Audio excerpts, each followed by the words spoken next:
Hi friends, welcome to love birds dealing Tamil. இன்றைக்கி நம்ம love பேர்ட்ஸை பற்றி பார்க்கலாம். வாங்க வீடியோக்குள்ளே போகலாம்.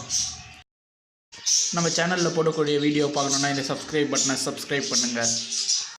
நோட்டிஃபிகேஷனில் எல்லாமே வரணுன்னா இந்த பெல் பட்டனை கிளிக் பண்ண மறந்துடாதீங்க. உங்களுக்கு இந்த வீடியோ பிடிச்சிருந்தா கொஞ்சம் எங்களுக்காக லைக் பண்ணுங்கள், ஷேர் பண்ணுங்கள். ரொம்ப நாளாக நைட்டு தூக்கமே வரமாட்டேங்குது, என்னன்னே தெரியாமல் இருந்தேன். அப்புறம் தான் தெரிஞ்சது உள்ளத்தில் நல்ல உள்ளம் உறங்காதான். இது தெரியாமல் நான் பயந்தே போயிட்டேன்.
பணியாரம் சுட்டு தரியா எம் பொண்டாட்டி, பணியாரம் சுட்டு தரியா.